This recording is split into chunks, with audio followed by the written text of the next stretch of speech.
معزز سامعین حضرات، نوجوان ساتھیوں، پیارے عزیز بچوں، السلام علیکم ورحمۃ اللہ وبرکاتہ۔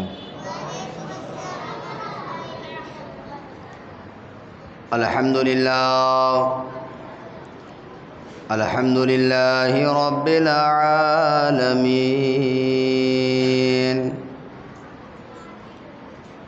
والعاقبۃ للمتقین،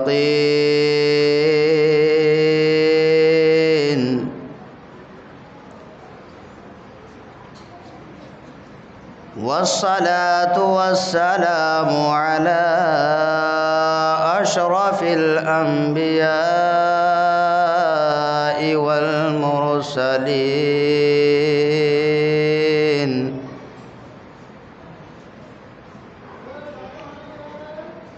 وعلى أفضل البشر بعد الأنبياء بالتحقيق،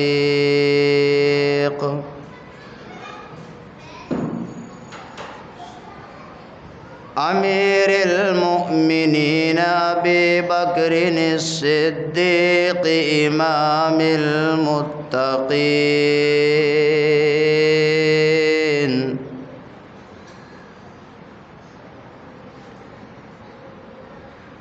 وعلى سائر أصحابه والتابعين،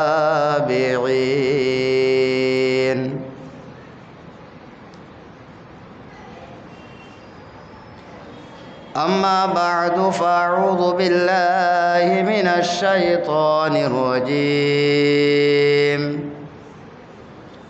بسم اللہ الرحمن الرحیم،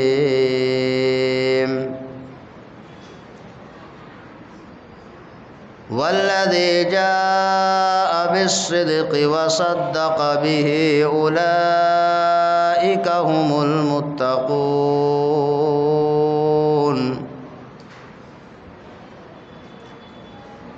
آمنت باللہ صدق اللہ العظیم، وصدق رسوله النبی الکریم،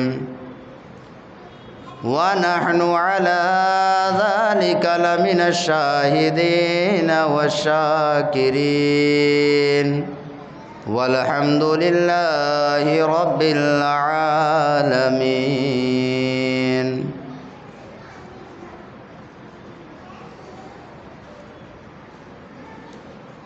قرآن نے ان کو ثانی اثنین کہہ دیا،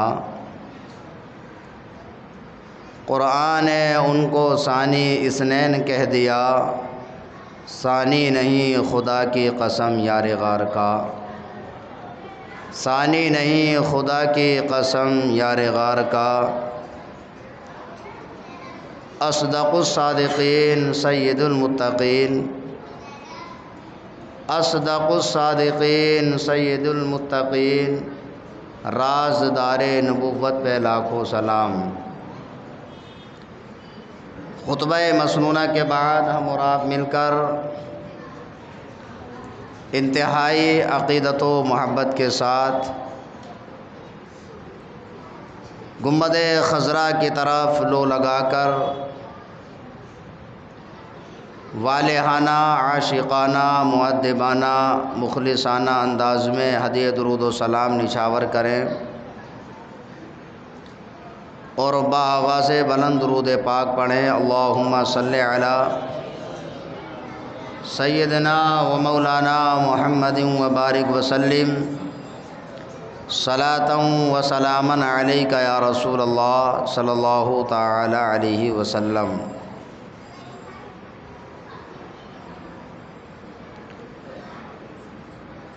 ہر استاد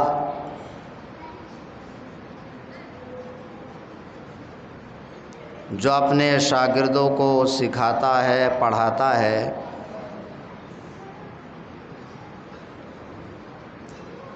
تو جس شاگرد میں جس چیز کی صلاحیت کو نمایاں پاتا ہے اس میں اس کو بے مثال اور ممتاز بنا دیتا ہے۔ حضور صلی اللہ تعالی علیہ وسلم آپ معلم کائنات ہیں، پوری کائنات کے آپ استاد ہیں،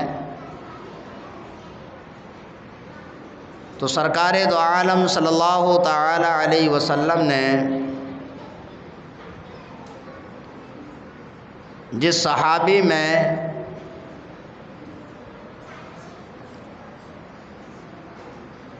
جو خصوصیت نمایاں پائی، اس کو اس خاصیت میں بے مثل اور بے مثال بنا دیا۔ یوں تو سیدنا ابو بکر صدیق رضی اللہ تعالی عنہ شجاعت میں بھی باکمال ہیں، اور حضرت ابو بکر صدیق امامت میں بھی باکمال ہیں، قرآن کی قراءت میں بھی باکمال ہیں، اور حضرت ابو بکر صدیق سیاست میں بھی باکمال ہیں، اور حضرت ابو بکر صدیق رضی اللہ تعالی عنہ آپ سخاوت میں بھی باکمال ہیں، اور سب سے نمایاں جو حضرت ابو بکر صدیق میں خصوصیت ہے کہ حضرت ابو بکر صدیق صداقت میں بے مثل اور بے مثال ہے۔ تو اللہ کے رسول صلی اللہ تعالی علیہ وسلم نے حضرت ابو بکر صدیق میں صداقت کو نمایاں پایا، تو حضرت ابو بکر صدیق جو اس سے پہلے ابو بکر تھے ان کو صدیق اکبر بنا دیا۔ حضرت ابو بکر صدیق رضی اللہ تعالیٰ عنہ کی یہ شان ہے کہ آپ کو قرآن نے صحابی کہا ہے۔ اللہ تعالیٰ نے قرآن مقدس میں 10ویں پارے میں سورہ توبہ میں ارشاد فرمایا، اذ یقول لصاحبہ لا تحزن ان اللہ معنا۔ یہ محبوب یاد کرو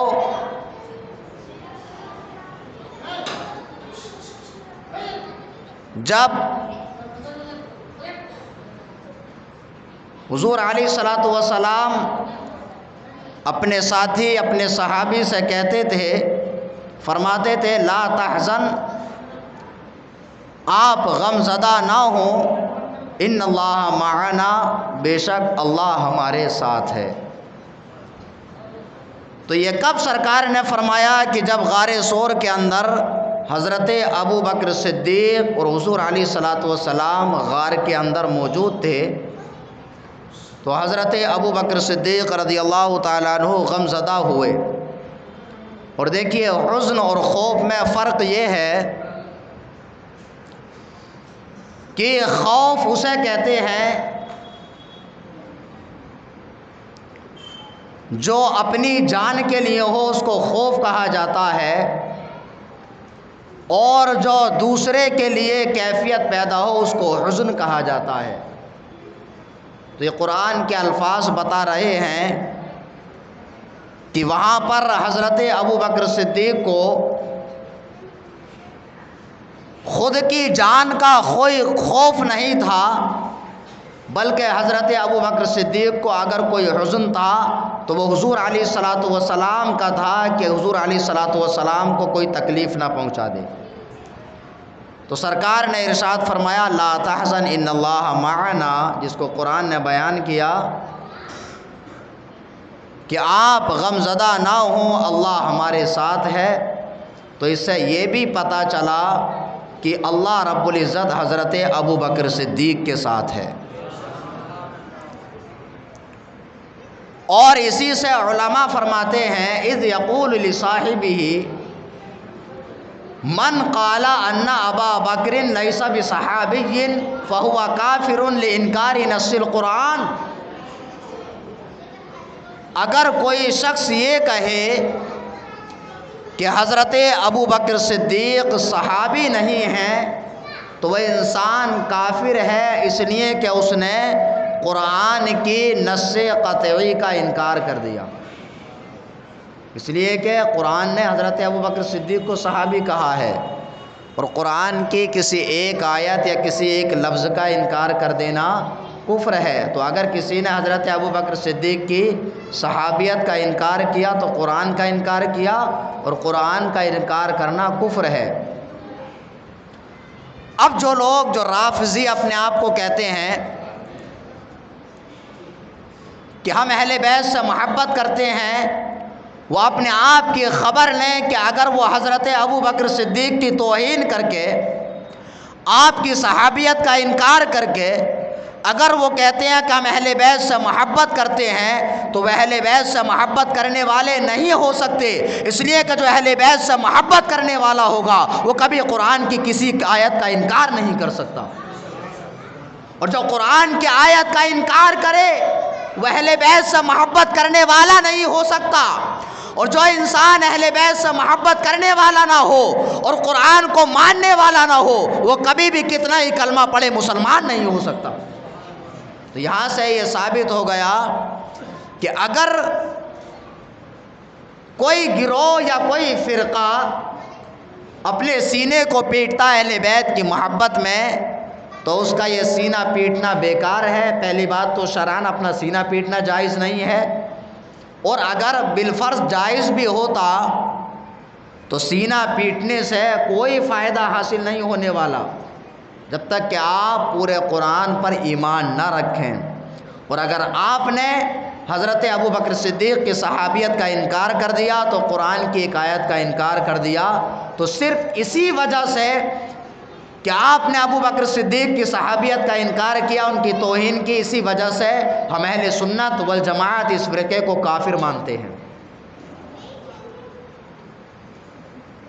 اور حضرت ابوبکر صدیق رضی اللہ تعالیٰ عنہ کی شان میں قرآن مقدس میں بہت ساری آیات نازل ہوئیں۔ انہی آیات میں سے ایک یہ ہے کہ جب حضرت ابوبکر صدیق رضی اللہ تعالیٰ عنہ نے حضرت بلال کے جنہیں غلام ہونے کی وجہ سے اور مسلمان ہونے کی وجہ سے امیہ بن خلف طرح طرح کی ایذا اور تکلیف دیتا، کبھی آپ کو گرم ریت پر لٹایا جاتا تو کبھی آپ کے بدن کو گرم لوہے سے داغا جاتا، حضرت بلال رضی اللہ تعالیٰ عنہ پر کوڑے برسائے جاتے، اور صرف ایک چیز کی وجہ سے ان سے کہا جاتا کہ آپ کلمہ طیبہ لا الہ الا اللہ محمد الرسول اللہ پڑھنا چھوڑ دو، ایک خدا پر ایمان رکھنا چھوڑ دو۔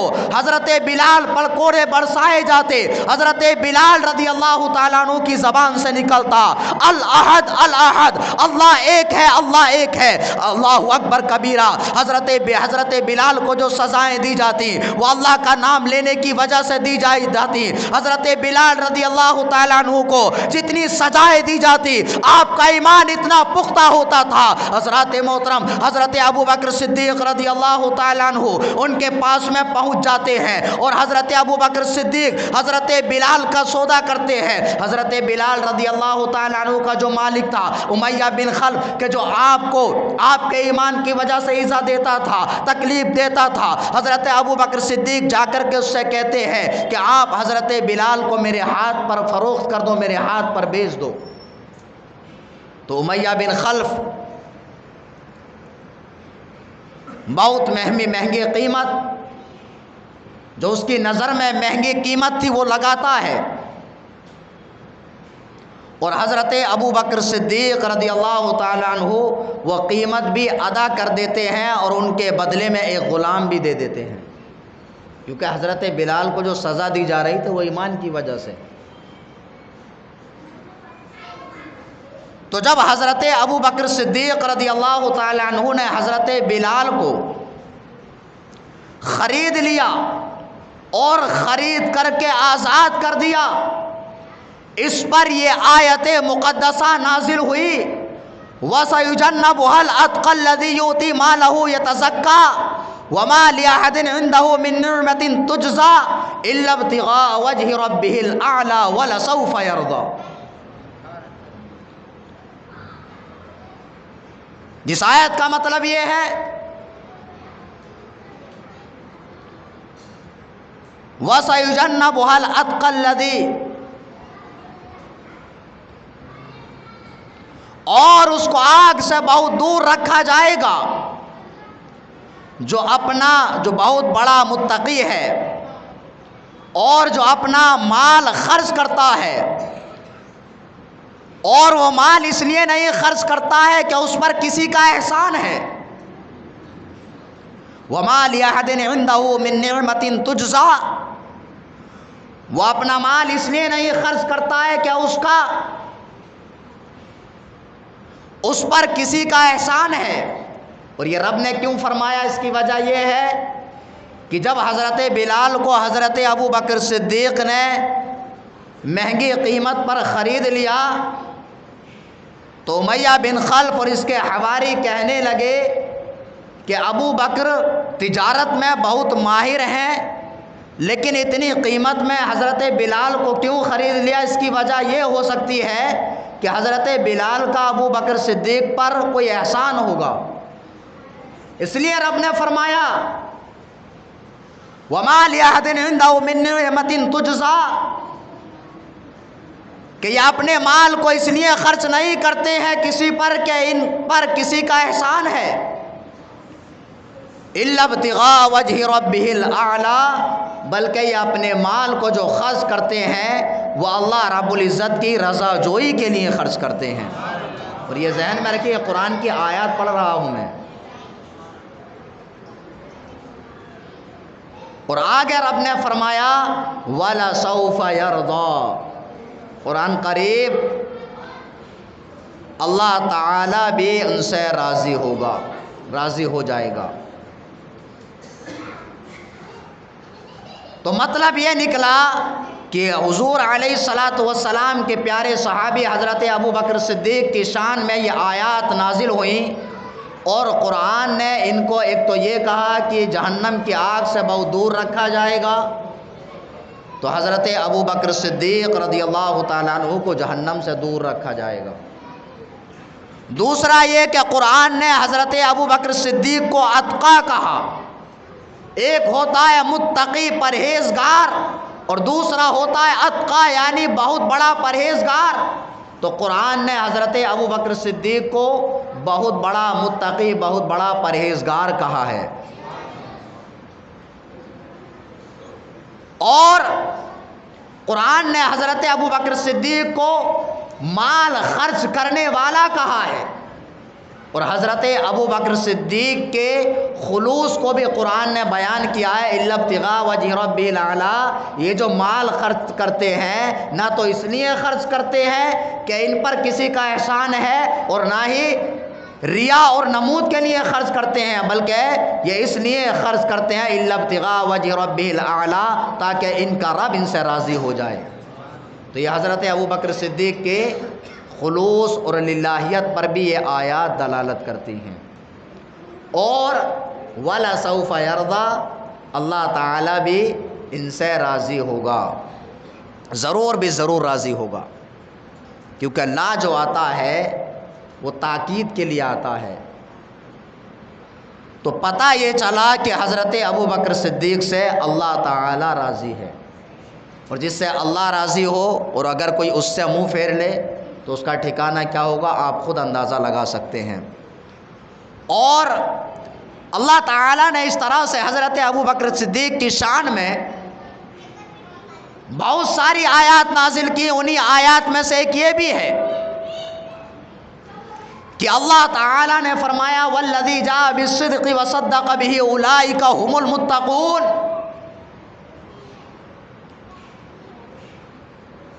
اور وہ ذات جو سچ لے کر کے آئی، صدق لے کر کے آئی، وصدق به، اور جس نے اس کی تصدیق کی، اولئک هم المتقون، یہی لوگ متقی ہیں، یہی لوگ پرہیزگار ہیں. تو دیکھیے اس کی تفسیر میں حضرت مولا کائنات سے مروی ہے۔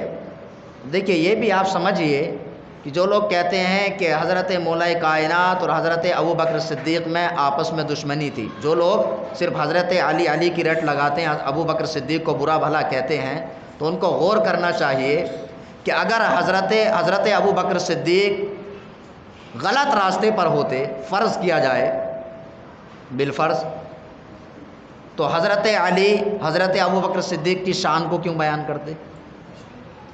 تو اس آیت کی تفسیر میں حضرت مولا کائنات سے مروی ہے، وہ فرماتے ہیں والذی جاء بالصدق، اس کا مطلب یہ ہے کہ وہ ذات جو سچ لے کر کے آئی، تو سچ لانے والے کون ہیں؟ حضور علیہ الصلوۃ والسلام ہیں۔ حضرت مولا کائنات فرماتے ہیں والذی جاء بالصدق سے مراد حضور علیہ الصلوۃ والسلام ہیں، وصدق بہ سے مراد حضرت ابوبکر صدیق ہیں۔ اور آگے قرآن نے کہا اولئک هم المتقون، اور یہی لوگ بڑے پرہیزگار ہیں، یہی لوگ متقی ہیں۔ تو یہاں پر بھی اللہ تعالیٰ نے حضور علیہ الصلوۃ والسلام کو اور حضرت ابوبکر صدیق کو متقی کہا ہے۔ اور اللہ تعالیٰ نے اس طرح سے بہت ساری آیات حضرت ابوبکر صدیق کی شان میں نازل فرمائیں، اور حضرت ابوبکر صدیق رضی اللہ تعالیٰ عنہ آپ کا نام نامی اس میں گرامی عبداللہ ہے، اور آپ کی کنیت ابو بکر ہے، اور آپ کا لقب صدیق اور عتیق ہے۔ اور یہ حضرت ابوبکر صدیق کی خصوصیت ہے کہ آپ صحابی رسول ہیں،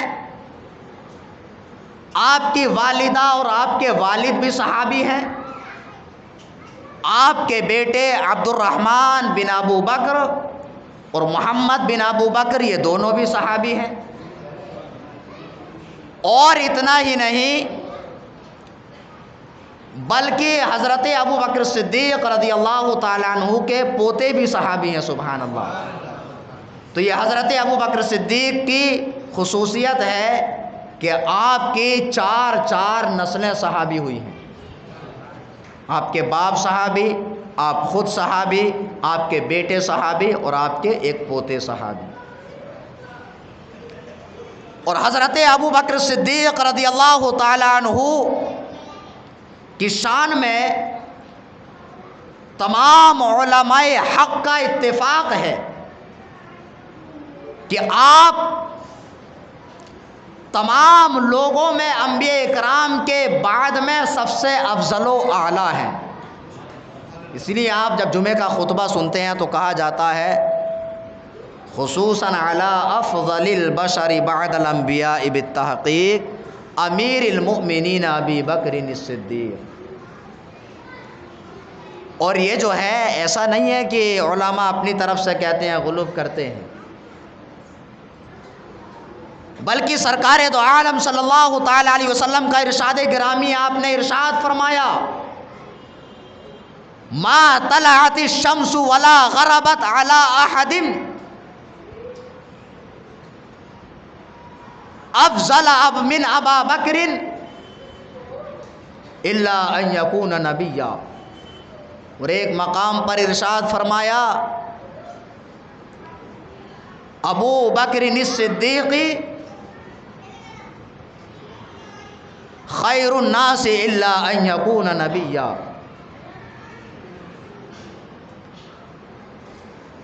ایک حدیث کا مطلب یہ ہے کہ سرکار نے ارشاد فرمایا کہ آج تک کسی پر نہ سورج طلوع ہوا ہے اور نہ غروب ہوا ہے کہ وہ حضرت ابو بکر صدیق سے افضل ہو، مگر یہ کہ حضرت ابو بکر صدیق نبی نہیں ہیں۔ اور دوسری جگہ پر سرکار نے ارشاد فرمایا ابو بکر الصدیق خیر الناس الا ان یکون نبیا۔ اس کا مطلب بھی یہی ہے کہ حضرت ابو بکر صدیق سب سے افضل ہیں، تمام لوگوں میں افضل ہیں، مگر یہ کہ مقام نبوت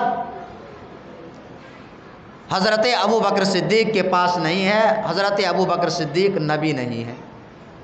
تو اس سے بھی یہی نتیجہ نکلا کہ ابو بکر صدیق انبیاء اکرام کے بعد میں سب سے افضل ہیں۔ یہ عقیدہ بیان کر رہا ہوں، یہ عقیدہ رکھنا چاہیے کہ ابو بکر صدیق انبیاء اکرام کے بعد میں سب سے افضل ہیں۔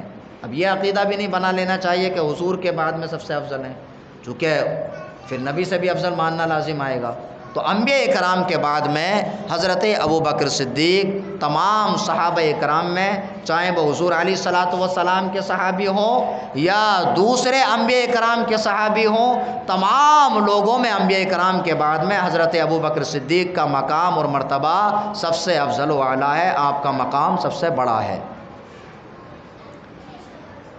اور حضرت ابو بکر صدیق رضی اللہ تعالیٰ عنہ کی یہ شان ہے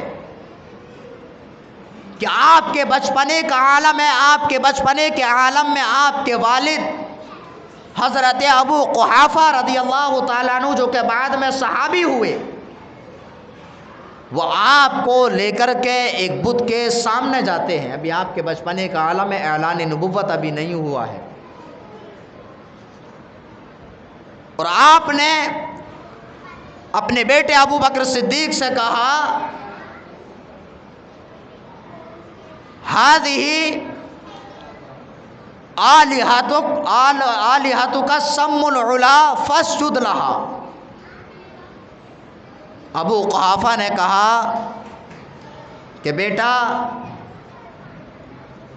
یہ تمہارے بلند والا خدا ہے، ان کو سجدہ کرو۔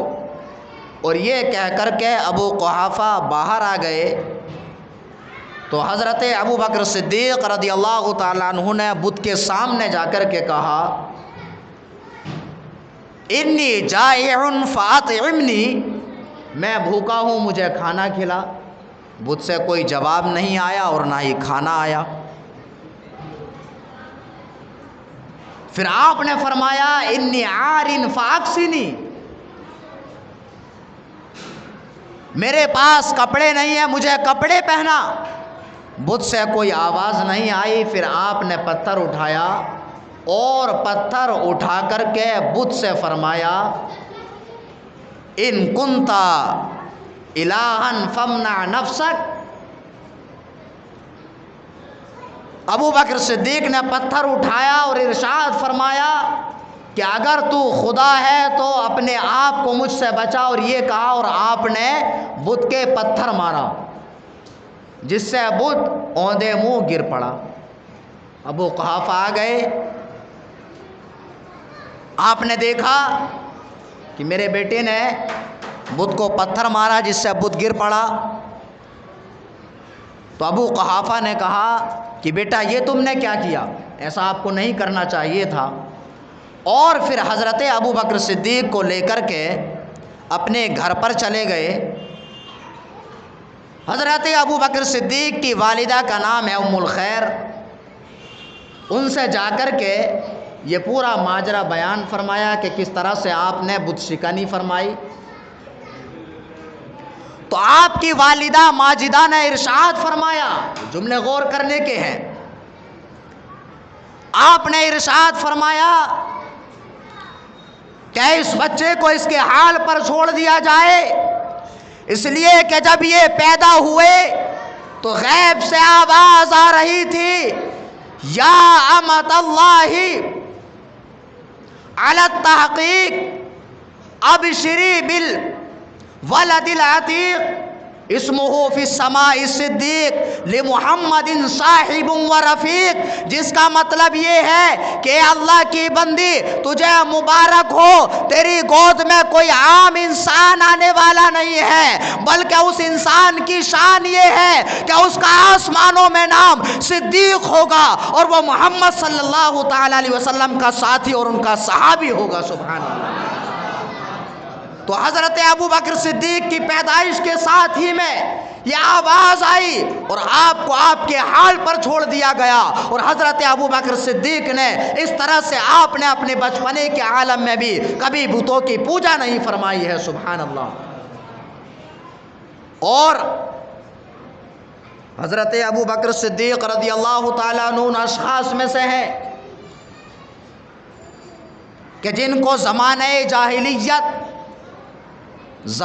جاہلیت جو کہا جاتا ہے، اس زمانے کو کہا جاتا ہے کہ جس میں جب تک کہ سرکار دو عالم صلی اللہ تعالیٰ علیہ وسلم نے نبوت کا اعلان نہیں فرمایا تھا۔ تو حضرت ابو بکر صدیق ان اشخاص میں سے ہیں کہ جن کو زمانہ جاہلیت اور زمانہ اسلام میں، دونوں زمانوں میں جن کو شرف حاصل رہا ہے، جن کو عزت کی نگاہ سے دیکھا گیا ہے۔ حضرت ابو بکر صدیق رضی اللہ تعالیٰ عنہ نے مسلمان ہونے سے پہلے بھی کبھی آپ نے شراب نوشی نہیں فرمائی، اور آپ پہلے ہی سے بہت بڑے تاجر تھے، تجارت کیا کرتے تھے، آپ امیروں میں سے ایک امیر تھے، اور حضرت ابو بکر صدیق رضی اللہ تعالیٰ عنہ مہمان نواز بھی تھے۔ اور حضرت ابو بکر صدیق رضی اللہ تعالیٰ عنہ سے جب پوچھا گیا کہ آپ نے اسلام لانے سے پہلے کبھی شراب نوشی فرمائی، تو حضرت ابو بکر صدیق رضی اللہ تعالیٰ عنہ فرماتے ہیں کہ میں نے کبھی شراب نوشی نہیں فرمائی، اس لیے کہ شراب نوشی میں انسان مدہوش ہو جاتا ہے اور اس کی نگاہوں سے عزت اور وقار ختم ہو جاتا ہے، اس لیے میں نے کبھی شراب نوشی نہیں فرمائی۔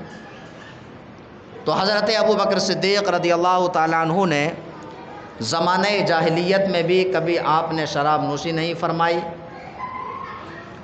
اور حضرت ابو بکر صدیق رضی اللہ تعالیٰ عنہ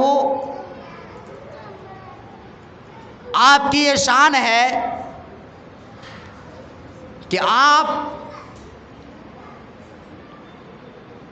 سابقون الاولون میں سے ہیں کہ جو پہلے ایمان لائے، اور آپ کے ایمان لانے کے بارے میں جب پوچھا گیا کہ حضرت ابو بکر صدیق رضی اللہ تعالیٰ عنہ کب ایمان لائے، تو حضرت میمون رضی اللہ تعالیٰ عنہ آپ کے ایمان کے بارے میں فرماتے ہیں اول من اسلم من الرجال ابو بکر، ایمان لانے والوں میں سب سے پہلے حضرت ابو بکر صدیق رضی اللہ تعالیٰ عنہ ہیں۔ اور حضرت میمون فرماتے ہیں کہ حضرت ابو بکر صدیق رضی اللہ تعالیٰ عنہ ان ابا بکر اسلم فی زمان بحیر راہب، کہ حضرت ابو بکر صدیق رضی اللہ تعالیٰ عنہ بحیرہ راہب کے زمانے میں اسلام لائے۔ بحیرہ راہب، یہاں آپ نے اس کا نام کیوں ذکر کیا؟ تو اس کی وجہ یہ ہے کہ بحیرہ راہب جب تک تھا اس وقت حضرت مولا کائنات کی پیدائش بھی نہیں ہوئی تھی۔ تو بتانے کا مقصد، راہب کی طرف اشارہ کرنے کا مقصد یہ ہے کہ حضرت ابو بکر صدیق رضی اللہ تعالیٰ عنہ سب سے پہلے ایمان لائے۔ اب بعض لوگ کہتے ہیں کہ حضرت علی سب سے پہلے ایمان لائے، اور کچھ لوگ کہتے ہیں کہ سب سے پہلے ایمان لانے والوں میں حضرت خدیجۃ الکبریٰ رضی اللہ تعالیٰ عنہا ہے۔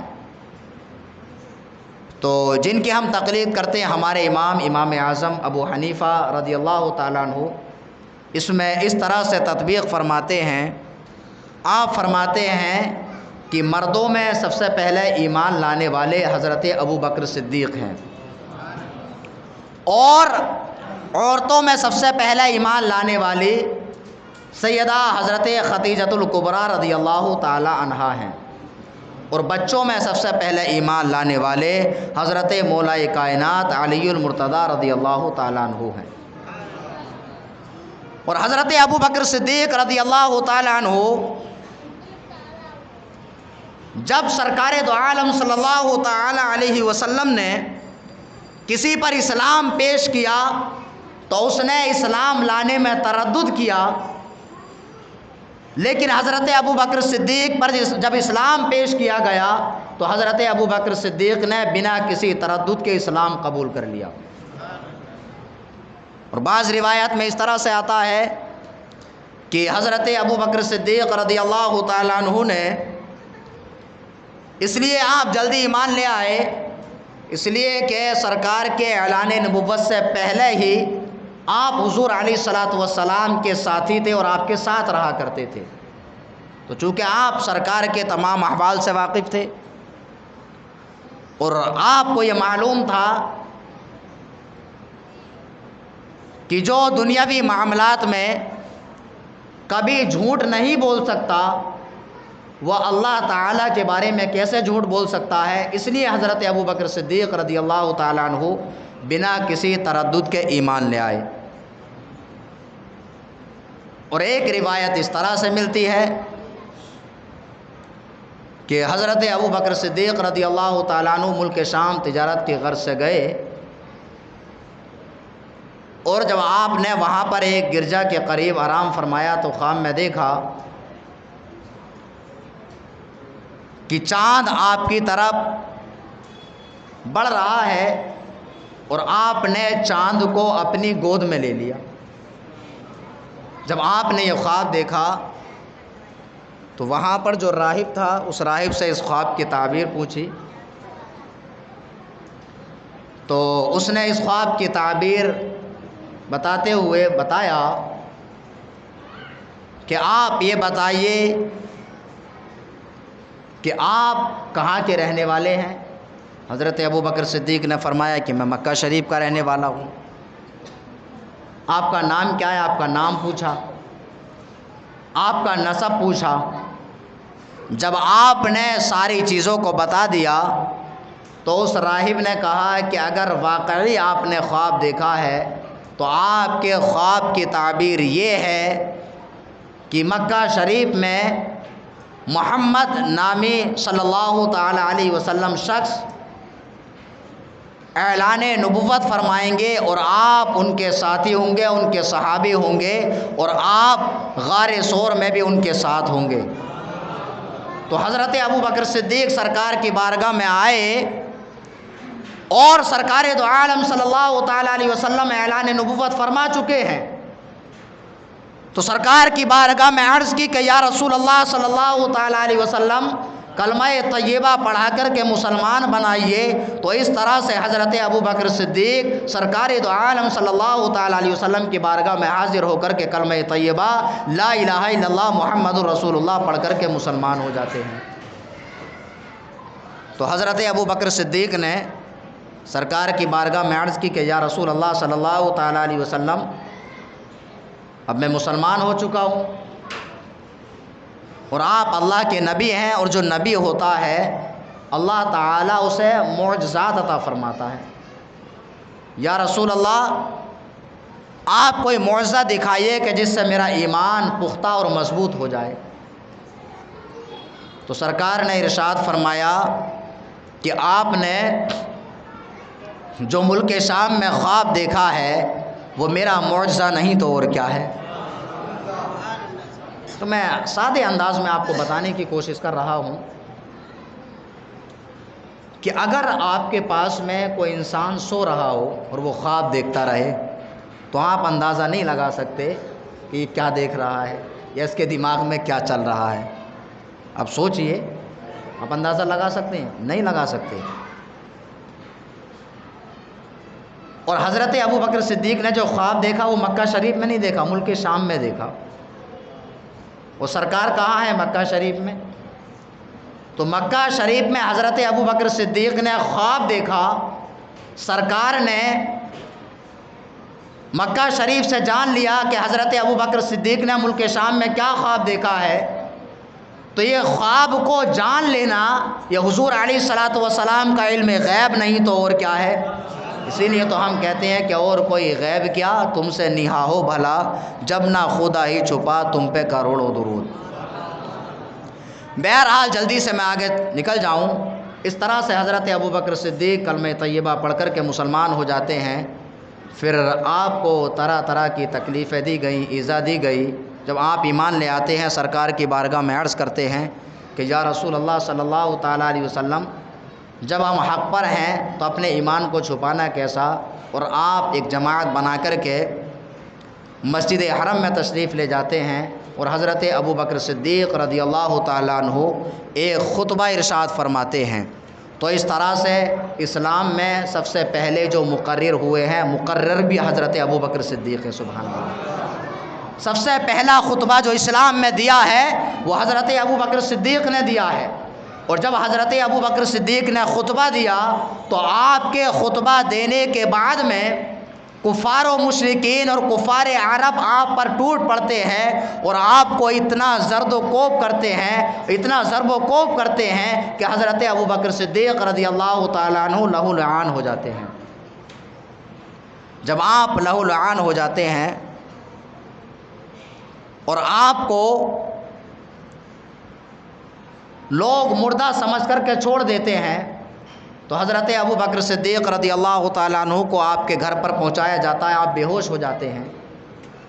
جب شام کا وقت ہوتا ہے آپ کو ہوش آتا ہے تو مسلمانوں قربان جائیے گا، آج ہم لوگ سرکار کی یاد میں نماز سے غفلت برتتے ہیں، ہم محبت کا دعویٰ کرتے ہیں لیکن سرکار کے فرمان پر عمل نہیں کرتے ہیں۔ لیکن یہ حضرت ابوبکر صدیق ہیں کہ ابھی سرکار دو عالم صلی اللہ تعالیٰ علیہ وسلم جب تک کہ زیادہ لوگ مسلمان نہیں ہوئے تھے، مسلمانوں کی تعداد زیادہ نہیں ہوئی تھی، حضور علیہ الصلوۃ والسلام ہر کسی کو نصیحت فرماتے کہ اپنے اسلام کو چھپا کر کے رکھنا۔ لیکن یہ حضرت ابوبکر صدیق ہیں، اسلام لاتے ہی خطبہ بھی دے رہے ہیں اور خطبہ دینے کی وجہ سے آپ کو لہو لعان کر دیا جاتا ہے جس سے آپ بے ہوش ہو جاتے ہیں۔ اور جب آپ کو ہوش آتا ہے، ہوش آنے کے بعد میں آپ یہ نہیں پوچھتے ہیں کہ میرا علاج کس طرح سے کیا جائے گا یا مجھے بھوک لگ رہی ہے۔ حضرات محترم، آپ کی والدہ ماجدہ آپ کے سامنے شربت پیش کرتی ہے، آپ کے سامنے کھانا پیش کرتی ہیں، لیکن حضرت ابوبکر صدیق رضی اللہ تعالیٰ عنہ سب سے پہلے جو پوچھتے ہیں وہ حضور علیہ الصلوۃ والسلام کے بارے میں پوچھتے ہیں کہ میرے آقا و مولا صلی اللہ تعالیٰ علیہ وسلم کس حال میں ہیں۔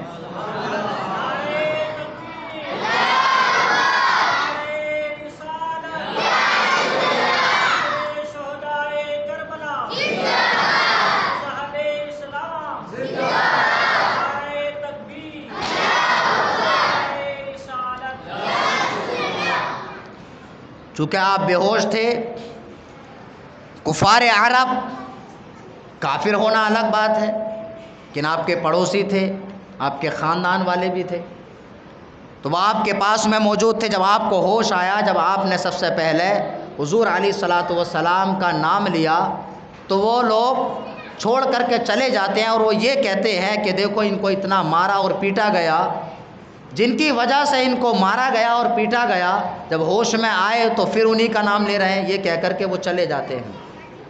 تو اس جملے پر مسلمانوں غور کیجئے گا کہ اگر آپ کے اسلام لانے سے چاہے پوری دنیا آپ کے خلاف ہو جائے، حضرت ابوبکر صدیق نے ہمیں یہ نظریہ دیا ہے، چاہے آپ کے خاندان والے آپ کے خلاف ہو جائیں، چاہے آپ کے پڑوس والے آپ کے خلاف ہو جائیں، لیکن آپ کو ہر حال میں سرکار دو عالم صلی اللہ تعالیٰ علیہ وسلم کے دامن کو مضبوطی سے تھامے رکھنا ہے۔ اس لیے کہ حشر کے میدان میں اگر آپ کے کام آنے والی کوئی ذات ہے تو وہ سرکار دو عالم صلی اللہ تعالیٰ علیہ وسلم کی ذات ہے۔ بہرحال آپ کی والدہ نے آپ کو شربت پیش کیا، چونکہ آپ کا خون زیادہ بہہ چکا تھا تو آپ نے اپنی والدہ ماجدہ سے یہ کہا کہ جب تک میں کچھ کھاؤں گا اور پیوں گا نہیں، جب تک کہ میں اپنے آقا و مولا صلی اللہ تعالیٰ علیہ وسلم کا دیدار نہیں کر لوں گا۔ آخرکار جب رات کا کچھ حصہ گزر جاتا ہے، اندھیرا ہو جاتا ہے، آپ کی والدہ ماجدہ حضرت عمر فاروق اعظم کی بہن حضرت ام جمیل کے مکان پر پہنچتی ہیں. اس وقت وہ بھی ایمان لا چکی تھی. ان سے سرکار دو عالم صلی اللہ تعالیٰ علیہ وسلم کے بارے میں پوچھا تو حضرت ام جمیل خود حضرت ابو بکر صدیق رضی اللہ تعالیٰ عنہ کے مکان پر تشریف لے آتی ہیں. تو حضرت ابو بکر صدیق رضی اللہ تعالیٰ عنہ سرکار کے بارے میں پوچھتے ہیں تو حضرت ام جمیل اشارہ فرماتی ہیں کہ آپ کی والدہ سن رہی ہیں، چونکہ آپ کی والدہ اس وقت تک ایمان نہیں لائی تھی. تو حضرت ابو بکر صدیق نے فرمایا کہ ان کی کوئی بات نہیں، آپ بتائیے کہ حضور علیہ الصلوۃ والسلام کہاں ہیں.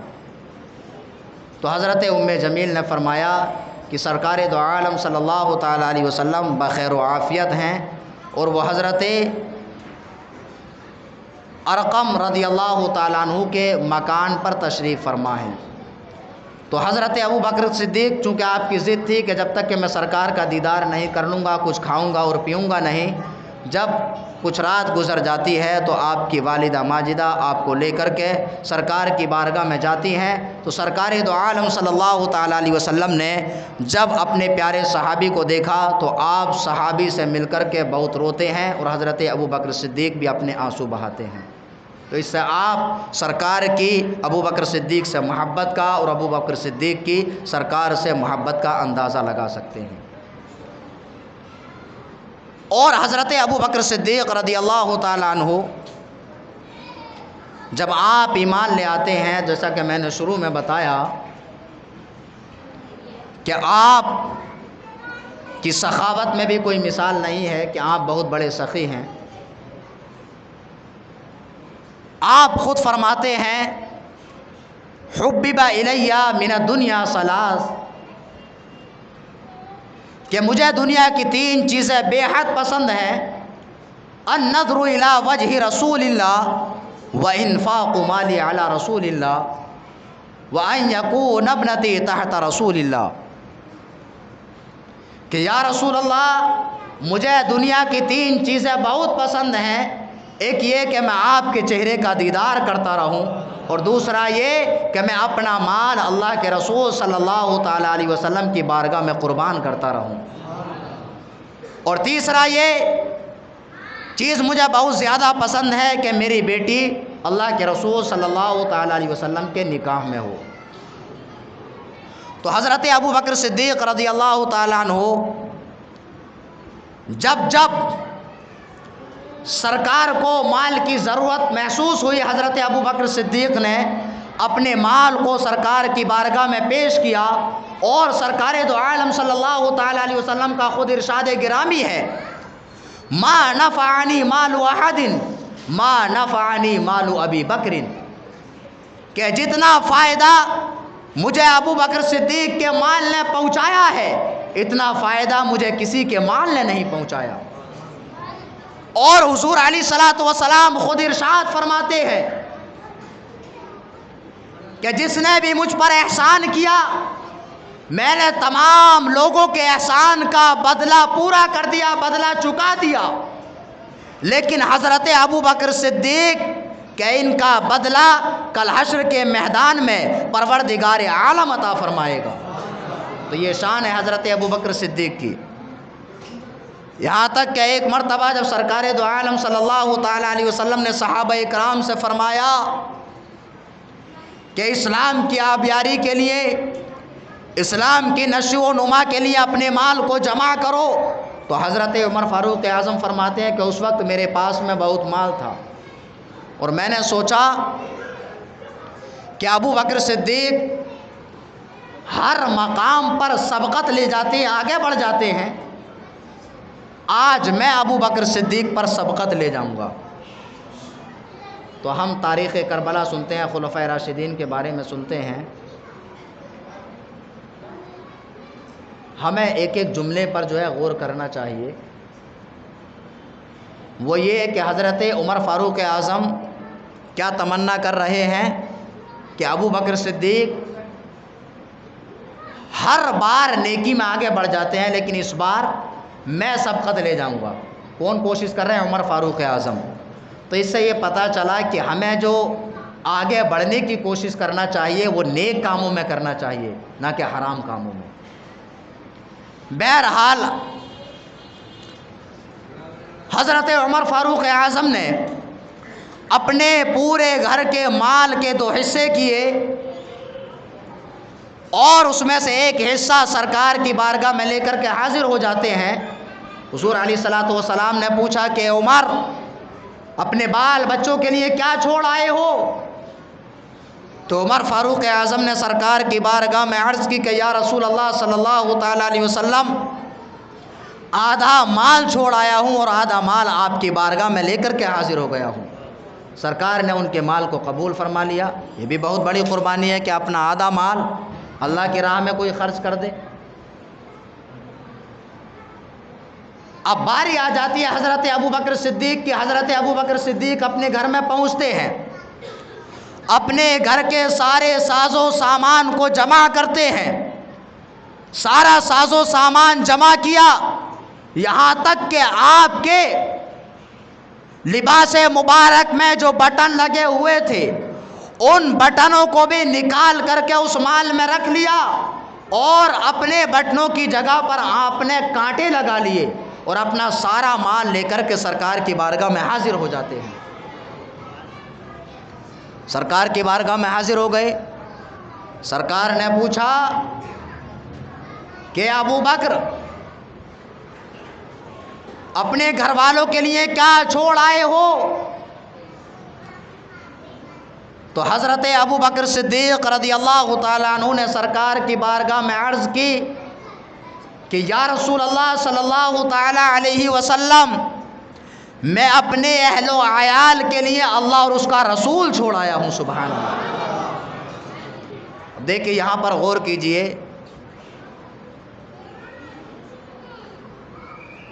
مورخین اور کچھ محدثین بیان کرتے ہیں کہ جب سرکار نے مال جمع کرنے کا حکم دیا تو صحابہ اکرام اپنے اپنے طریقے سے مال لا کر کے جمع کرتے ہیں۔ کوئی آدھا مال لے آیا، یہاں تک کہ ایک اور صحابی بھی تھے جو اپنا سارا مال لے کر کے سرکار کی بارگاہ میں حاضر ہوئے۔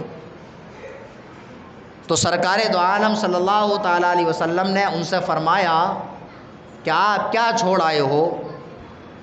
تو انہوں نے عرض کی کہ یا رسول اللہ صلی اللہ تعالیٰ علیہ وسلم، سارا مال لے کر کے آپ کی بارگاہ میں حاضر ہو گیا ہوں۔ تو سرکار نے ان کے مال کو واپس فرما دیا۔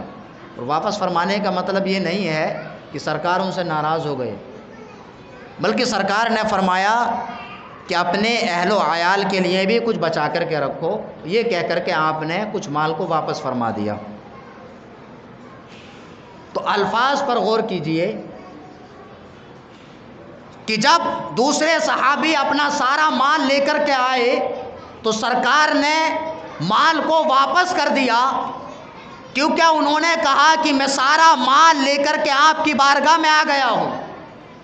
اور جب حضرت ابو بکر صدیق سے پوچھا گیا کہ ابو بکر صدیق، آپ اپنے اہل و عیال کے لیے کیا چھوڑ آئے ہیں، تو ابو بکر صدیق نے یہ جواب نہیں دیا کہ یا رسول اللہ، سارا مال لے کر کے آپ کی بارگاہ میں حاضر ہو گیا ہوں، بلکہ سرکار کی بارگاہ میں عرض کی کہ یا رسول اللہ صلی اللہ تعالیٰ علیہ وسلم، اپنے اہل و عیال کے لیے اللہ اور اس کا رسول چھوڑ آیا ہوں۔ تو حضرت ابو بکر صدیق کا یہ جملہ تصوف پر دلالت کرتا ہے اور حضرت ابو بکر صدیق کے کامل ایمان پر دلالت کرتا ہے۔ گویا حضرت ابو بکر صدیق سرکار کی بارگاہ میں عرض کر رہے ہیں کہ یا رسول اللہ، میں آپ کی بارگاہ میں لے کر ہی کیا آیا ہوں، بلکہ اپنے گھر پر اللہ اور اس کا رسول چھوڑ آیا ہوں۔ اسی لیے کسی شاعر نے کہا ہے کہ بلبل کو پھول، اور کسی شاعر نے کہا ہے کہ پروانے کو چراغ، بلبل کو پھول بس، صدیق کے لیے ہے خدا کا رسول بس۔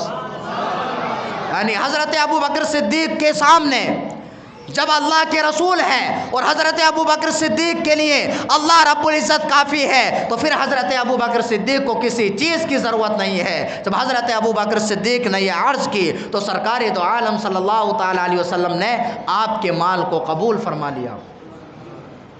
تو حضرت عمر فاروق اعظم کا بیان ہے، وہ فرماتے ہیں کہ اس دن میں سمجھ گیا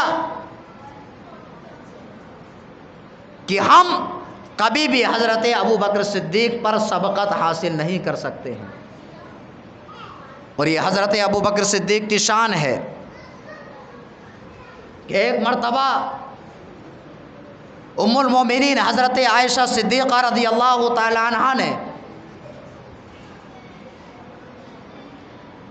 آسمان کے ستاروں کو دیکھا، آسمان کے ستارے دیکھ کر کے سرکار کی بارگاہ میں عرض کرتی ہے کہ یا رسول اللہ صلی اللہ تعالیٰ علیہ وسلم، جتنے آسمان میں ستارے ہیں کیا کسی شخص کی اتنی نیکیاں ہیں؟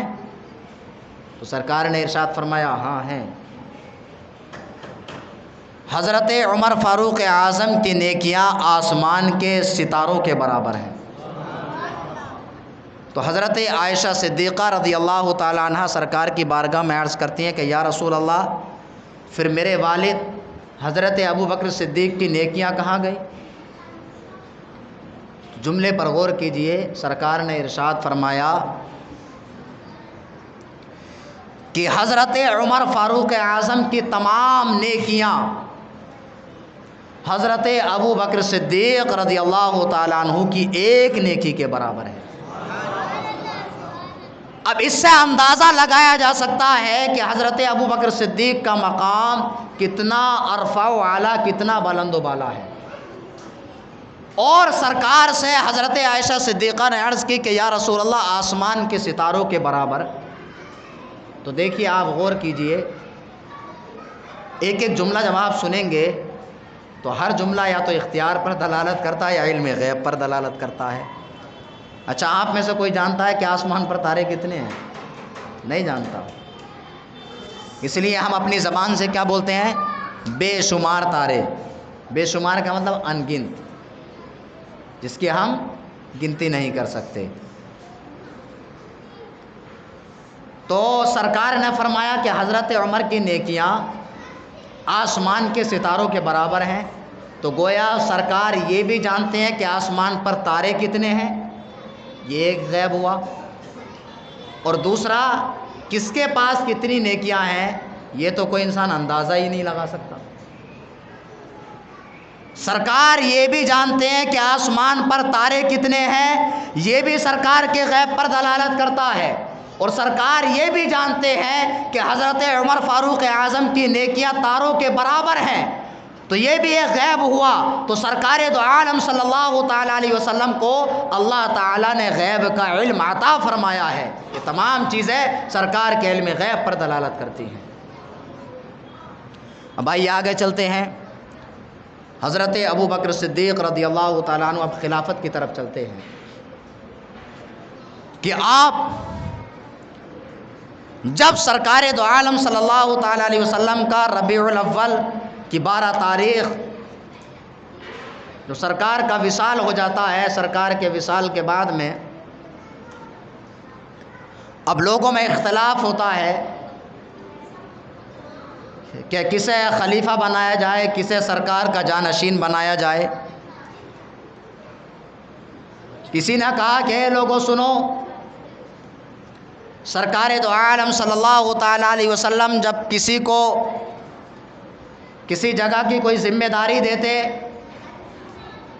تو مہاجر کے ساتھ میں ایک انصاری کو بھی کر دیا کرتے تھے، اس لیے خلافت میں مہاجر کے ساتھ ساتھ انصاری بھی ہونے چاہیے۔ کسی نے کہا کہ سرکار دو عالم صلی اللہ تعالیٰ علیہ وسلم کا نائب مہاجرین میں سے ہونا چاہیے، کسی نے کہا انصار میں سے ہونا چاہیے، یہاں تک کہ حضرت زید بن ثابت کھڑے ہوئے، اور کھڑے ہو کر کے آپ نے ارشاد فرمایا اے لوگوں سنو، سرکار دو عالم صلی اللہ تعالیٰ علیہ وسلم مہاجرین میں سے تھے، تو آپ کا خلیفہ اور جانشین بھی مہاجرین میں سے ہونا چاہیے۔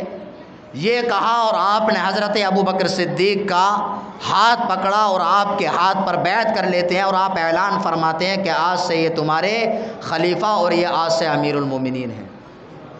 تو پھر اس طرح سے حضرت عمر فاروق اعظم اور تمام صحابہ اکرام بھی آپ کے ہاتھ پر بنا کسی اختلاف کے بیعت فرما لیتے ہیں۔ حضرت ابو بکر صدیق رضی اللہ تعالیٰ عنہ مسجد نبوی میں پہنچتے ہیں. آپ نے ایک نظر ڈالی تو وہاں پر آپ نے حضرت زبیر رضی اللہ تعالیٰ عنہ کو نہیں پایا. حضرت زبیر رضی اللہ تعالیٰ عنہ کو بلایا. حضرت زبیر رضی اللہ تعالیٰ عنہ سے فرمایا اے زبیر، آپ سرکار دو عالم صلی اللہ تعالیٰ علیہ وسلم کے صحابی ہیں اور آپ سرکار کے پھوپھی ذات بھی ہیں. آپ سے امید ہے کہ آپ اسلام میں کسی طرح سے بھی فساد برپا نہیں ہونے دیں گے، اسلام کو کمزور ہونے نہیں دیں گے. تو حضرت زبیر رضی اللہ تعالیٰ عنہ حضرت ابو بکر صدیق سے عرض کرتے ہیں اے امیر المومنین، اے خلیفۃ المسلمین، آپ گھبرائیے نہیں. ہم جس طرح سے سرکار دو عالم صلی اللہ تعالیٰ علیہ وسلم کی ہر چیز میں تائید کیا کرتے تھے، ہر چیز میں آپ کی نصرت اور حمایت کیا کرتے تھے، اسی طرح سے ہم آپ کا ساتھ دیں گے یہ کہتے ہیں اور آپ کے ہاتھ پر بیعت کر لیتے ہیں. پھر حضرت ابو بکر صدیق نے اپنی نظر کو دوڑایا، وہاں پر حضرت مولا کائنات رضی اللہ تعالیٰ عنہ کو نہیں پایا. تو آپ نے حضرت مولا کائنات کو بلایا اور آپ نے حضرت مولا کائنات سے فرمایا اے علی المرتضیٰ، آپ اللہ کے رسول صلی اللہ تعالیٰ علیہ وسلم کے داماد ہیں اور آپ ان کے چچا زاد بھائی بھی ہیں. آپ سے امید ہے کہ آپ اسلام کو کمزور نہیں ہونے دیں گے. اب جو میں بات بتانے والا ہوں وہ قابل غور ہے، وہ یہ ہے کہ حضرت مولا کائنات رضی اللہ تعالیٰ عنہ نے جب اتنا سنا، اتنا سننے کے بعد مولا کائنات عرض کرتے ہیں قدمک رسول اللہ صلی اللہ تعالیٰ علیہ وسلم فمن الذی یؤخرک، آپ کو اللہ کے رسول صلی اللہ تعالیٰ علیہ وسلم نے آگے بڑھایا ہے تو کون ہے جو آپ کو پیچھے کرے، اور یہ کہہ کر کہ آپ کے ہاتھ پر حضرت مولا کائنات بیعت کر لیتے ہیں. تو جب مولا کائنات نے حضرت ابو بکر صدیق کے ہاتھ پر بیعت کر لی تو اب یہاں پر کسے حق بنتا ہے جو یہ کہے کہ مولا کائنات خلافت کے زیادہ مستحق تھے؟ اگر حضرت مولا کائنات خلافت کے زیادہ مستحق ہوتے اور حضرت ابو بکر صدیق غلط راستے پر ہوتے تو حضرت مولا کائنات کبھی بھی حضرت ابو بکر صدیق کے ہاتھ پر بیعت نہیں فرماتے. تو آپ کا یہ بیعت فرمانا حضرت ابو بکر صدیق کے خلیفہ برحق ہونے پر دلالت کرتا ہے. تو اس طرح سے مولا کائنات بھی حضرت ابو بکر صدیق رضی اللہ تعالیٰ عنہ کے ہاتھ پر بیعت ہو جاتے ہیں. اور جب سرکار کا وصال ہوا، سرکار دو عالم صلی اللہ تعالیٰ علیہ وسلم نے اپنے وصال سے پہلے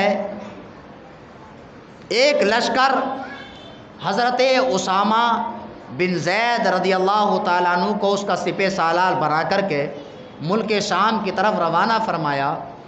جب سرکار کا وصال ہو گیا، اسامہ بن زید کو یہ خبر لگی تو اسامہ بن زید واپس تشریف لے آتے ہیں. اور ادھر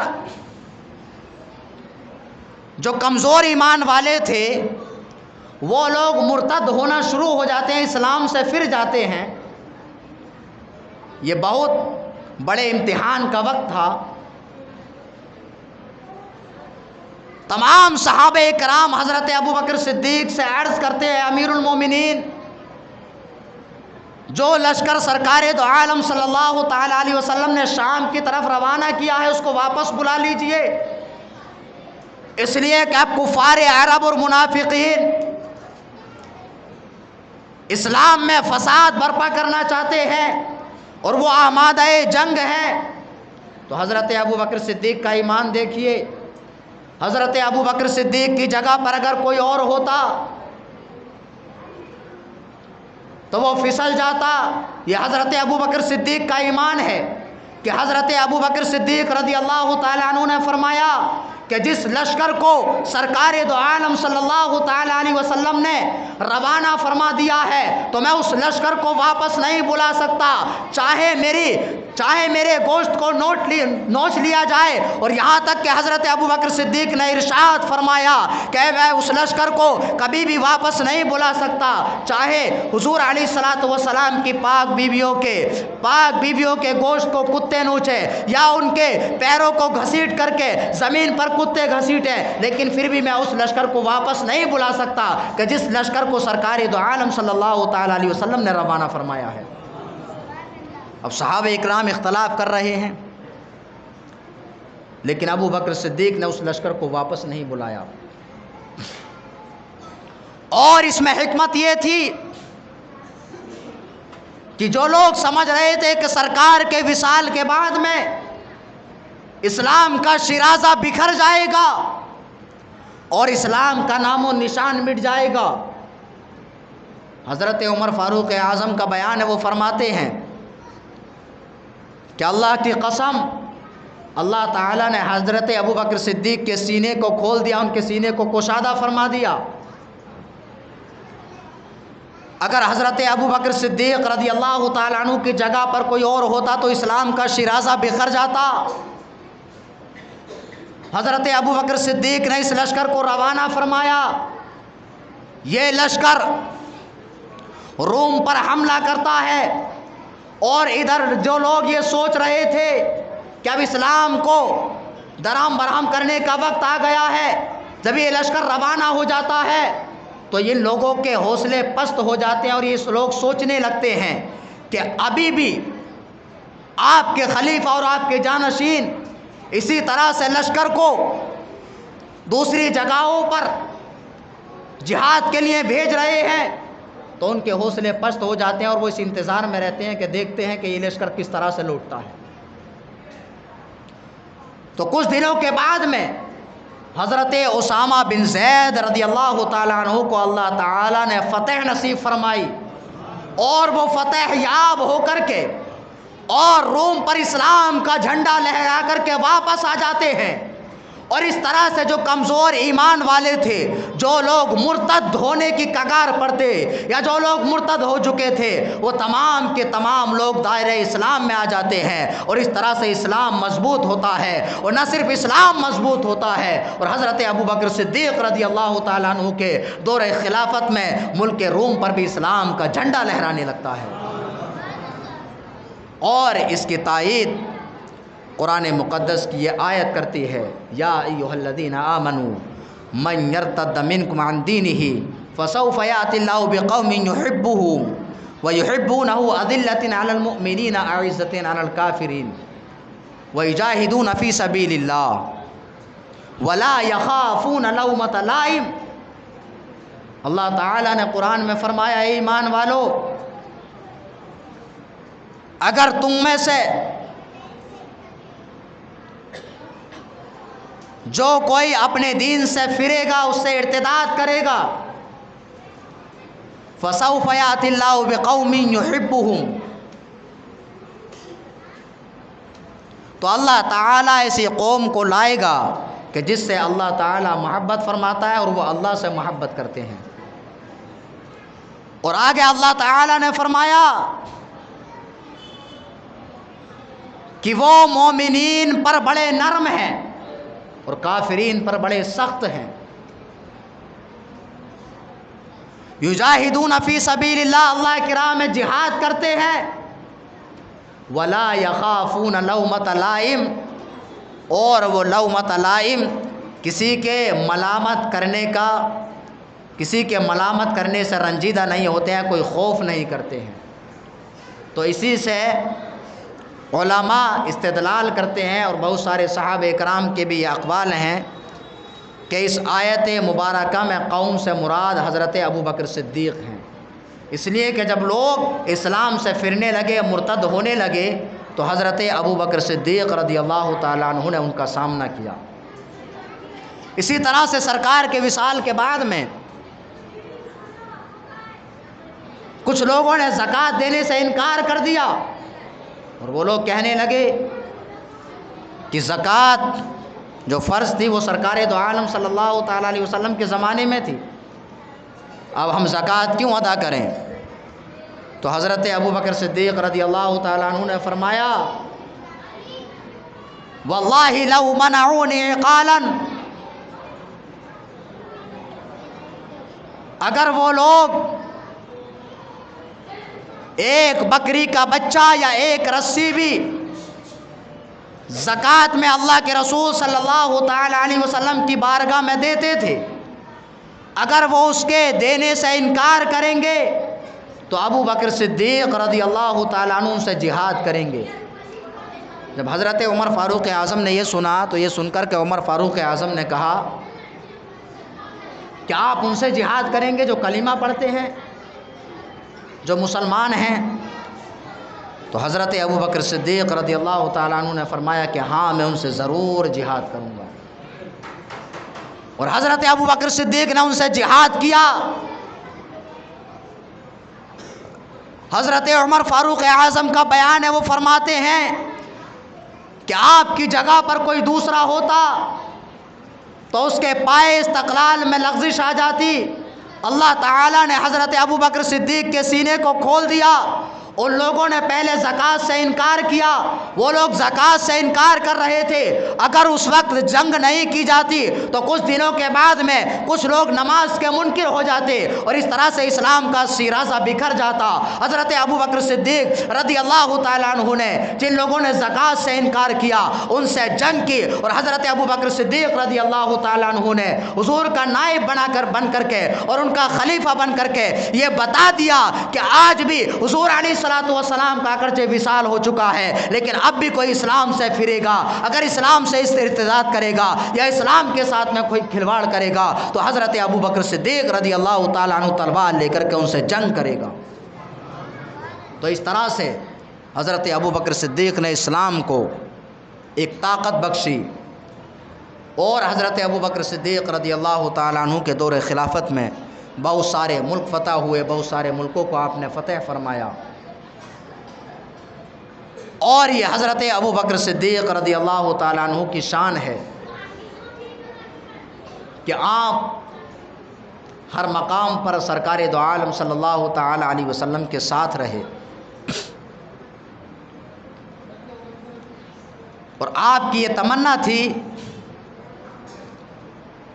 کہ جب میرا وصال ہو جائے تو سرکار کی اجازت سے مجھے سرکار دو عالم صلی اللہ تعالیٰ علیہ وسلم کے پہلو میں دفن کیا جائے۔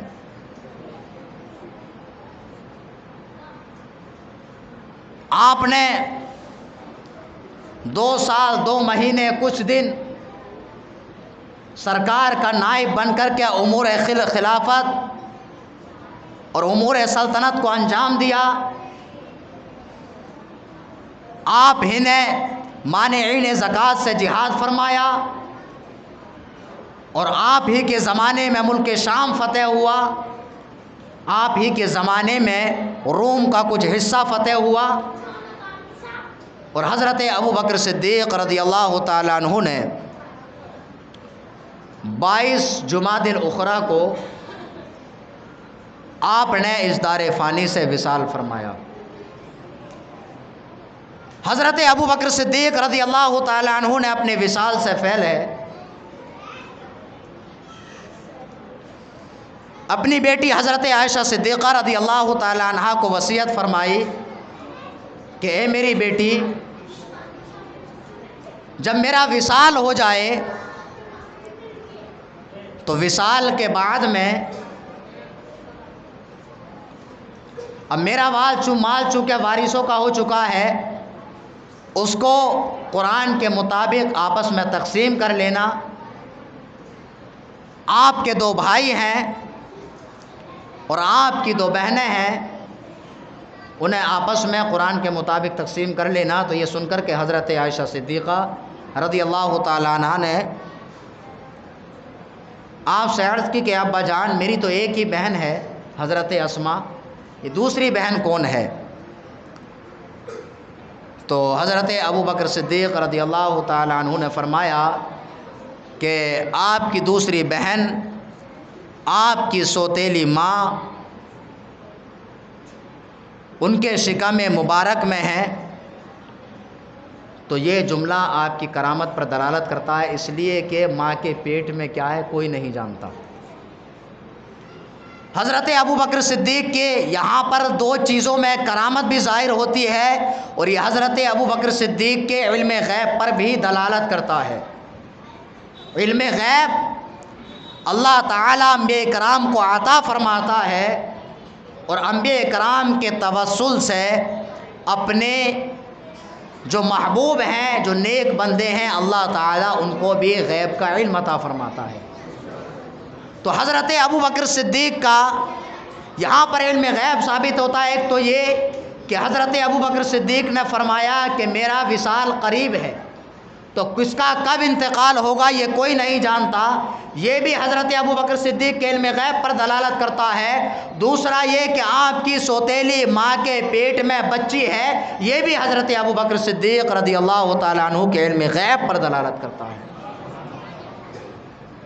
اور اس طرح سے حضرت ابوبکر صدیق کی بہت ساری کرامات ہیں، انہیں کرامت میں سے ایک یہ ہے، یہ کرامت بتا کر کے میں اپنی گفتگو کو ختم کر دوں، اس لیے کہ وقت کافی ہو چکا ہے۔ حضرت ابوبکر صدیق رضی اللہ تعالیٰ عنہ کے مکان پر کچھ مہمان تشریف لائے، اور حضرت ابوبکر صدیق سرکار کی بارگاہ میں حاضر ہو گئے، اور وہاں سے آنے میں آپ کو تاخیر ہو گئی، اور آپ نے کھانا بھی سرکار دو عالم صلی اللہ تعالیٰ علیہ وسلم کے دسترخوان پر تناول فرما لیا۔ جب رات زیادہ ہو گئی، حضرت ابوبکر صدیق اپنے مکان پر تشریف لائے، تو ابوبکر صدیق رضی اللہ تعالیٰ عنہ نے پوچھا اپنے بیٹے سے، عبد الرحمن سے، کہ بیٹا کیا مہمانوں کو آپ نے کھانا کھلا دیا؟ تو آپ کے صاحبزادے نے جواب دیا کہ ہم نے مہمانوں سے کھانا کھانے کے لیے کہا، لیکن انہوں نے کھانا تناول نہیں فرمایا۔ تو اس پر حضرت ابوبکر صدیق نے اپنے بیٹے کو بہت برا بھلا بھی کہا اور ان کو ڈانٹا۔ پھر حضرت ابوبکر صدیق رضی اللہ تعالیٰ عنہ کے سامنے دسترخوان لگایا جاتا ہے، مہمان کھانا تناول فرماتے ہیں، راوی کا بیان ہے، اور وہ مہمان فرماتے ہیں کہ جب ہم کوئی لقمہ اٹھاتے تھے تو لقمہ اٹھانے کے بعد میں وہاں پر کھانا پہلے سے زیادہ ہو جایا کرتا تھا۔ یہ حضرت ابوبکر صدیق کی کرامت ہے، اور یہ جو روایت ہے یہ بخاری شریف کے اندر موجود ہے، یہ بھی میں حوالہ دے دوں۔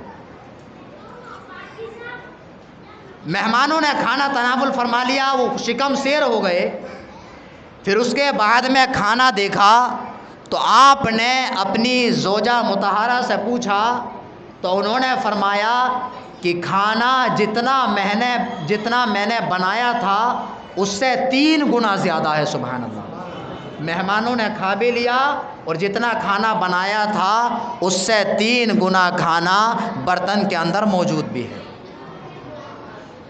اور یہیں تک بس نہیں،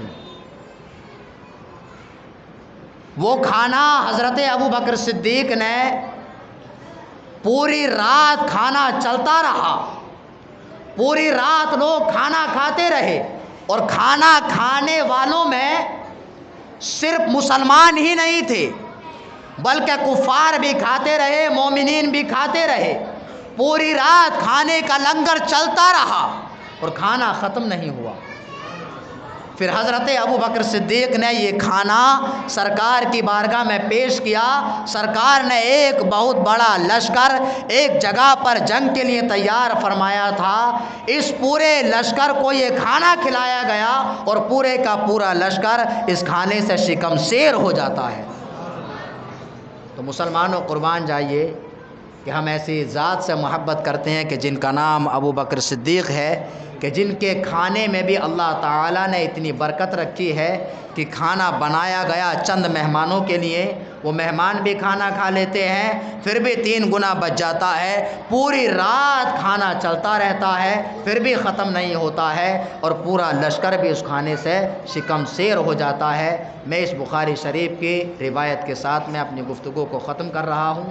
یہ گفتگو آپ یاد رکھیے کہ یہ روایت بخاری شریف کے اندر موجود ہے کہ حضرت ابو بکر صدیق کے مکان پر، آپ کے دسترخوان پر اتنی برکت ہوتی ہے کہ پوری رات لنگر چلتا رہتا ہے، لشکر کھا لیتا ہے لیکن کھانا ختم نہیں ہوتا ہے۔ تو یہ حضرت ابو بکر صدیق کی کرامت ہے۔ پروردگار عالم کی بارگاہ میں دعا ہے کہ پروردگار عالم ہم تمام کو عمل کی توفیق عطا فرمائے۔ پروردگار عالم ہم تمام کو حضرت ابو بکر صدیق رضی اللہ تعالیٰ عنہ سے محبت کرنے کی توفیق عطا فرمائے۔